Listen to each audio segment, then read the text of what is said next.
안녕하세요. 서울현충원 해설사 조장희입니다. 지금부터 100년 전 1920년 1월 두만강 건너 북간도 용종에서 일본 은행의 현금 수송 마차를 습격해 엄청난 현금을 탈취한 사건이 발생했습니다. 도대체 누가 왜 그랬을까요?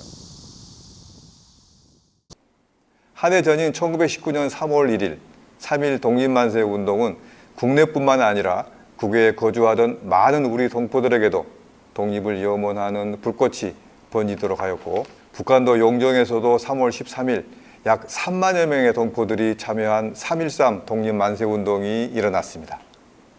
독립선언 포고문 낭독 후에 명동중학교 관악대가 앞장서 조선 독립이라고 쓴 대형 깃발을 앞세우고 태극기를 흔들며 시가 행진을 하는 과정에서 일제의 무자비한 무력 진압으로 20명 가까운 우리 동포들이 희생되는 아픔을 겪어야 했습니다.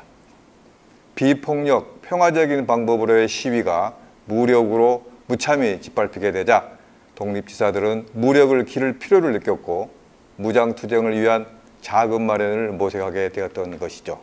이 문제를 풀고자 고민하던 이들 가운데 철혈광복단 소속 윤준희, 임국정, 한상호, 최봉설, 박웅세, 김준 등 6명의 젊은이들이 있었습니다. 당시 용정에는 일제 대륙 침략의 금융 창구 역할을 했던 조선은행 회령지점 출장소가 있었는데, 단기간에 거액의 현금을 확보하려면 은행에 있는 현금을 노리는 것이 최선이라고 판단한 이들은 그곳에 근무하는 우리 동포 조농섭을 설득해 필요한 정보를 얻게 되었습니다. 1920년 1월 초에 연길에서 회령까지의 철도 부설 자금이 회령 지점에서 용종 출장소로 보내질 것이라는 그런 내용이었습니다. 명동촌에서 연말을 보낸 일행은 1월 4일 현금이 수송될 것이다 라고 하는 비밀 연락을 받고 사람들의 눈을 피해 숲속으로 발목까지 빠지는 눈밭을 헤쳐가며 명동촌과 용종의 중간인 동양어구에 매복하였습니다. 아침 일찍 회령을 출발한 호위순사 2명, 은행원, 우편물 호송인 등 6명의 현금 수송대 일행이 해가 저 어둑어둑해진 저녁 6시 무렵 은신처 앞을 지나갈 때 사격 시도와 함께 탕탕 총을 쏘며 급습해 호위하던 일본 순사를 처치하고 현금을 넣은 상자 3개를 말에 실린 그대로 탈취하였습니다. 산속으로 한참을 달린 후 말을 멈춰 세우고 돈길을 풀렀습니다. 고액권 지폐가 다발로 차곡차곡 쌓여 있어 확인을 해보니 무려 15만 원이었습니다. 그 당시 소총 한 자루와 탄환 100발이 30원이었고 기관총 한 문이 200원이었다고 하니 15만 원은 1000명 이상의 우리 독립군을 무장시키고도 남을 엄청나게 큰 돈이었습니다. 현재의 화폐 가치로 150억이 넘는 큰 거액이었죠. 일행 중에 결혼을 앞두고 합류했던 박웅세 그리고 김준을 제외한 나머지 4사람은 일제의 검거 선풍을 피해 용종 북쪽 산악지대에 피해 있다가 돈짐을 지고 무기 거래를 위해 러시아 연해주 블라디보스토크 신안촌에 머물며 중개인을 만나게 됩니다. 블라디보스토크에는 어민섭이라는 자가 있었습니다. 이 자는 안중근 의사의 의형제요 홍범도 장군 휘하에서 독립운동을 했고 이범윤 장군의 의병부대에서 좌영장을 맡아 진공작전을 할 때 지휘하기도 했던 독립운동가로 일제가 한때 가장 위험한 인물 중에 한 사람으로 꼽았던 자였습니다.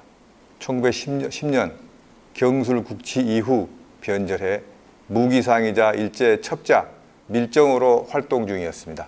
그러한 사실을 까마득히 모른 채 그를 통해 1차 세계대전 후 시베리아를 횡단해 연해주로 출병했던 체코 군대의 무기를 구입하려 한 것이었죠. 일본군은 어민섭의 밀고로 함경도 나진항에 적막한 군함을 블라디보스토크에 파견할 정도로 신속히 대응하며 이들을 체포하는 데 혈안이 되었습니다. 어민섭의 안내로 새벽에 들이닥친 일본 군인들과 격투를 벌인 끝에 총을 맞으면서도 끝까지 달아난 최봉설을 제외한 나머지 3사람은 체포되었고 탈취한 현금은 거의 그대로 일제의 수중으로 돌아가고 말았습니다. 체포된 3사람은 국내에 압송된 후 재판에 회부되어 사형 선고를 받고 이듬해인 1921년 8월 순국하였습니다.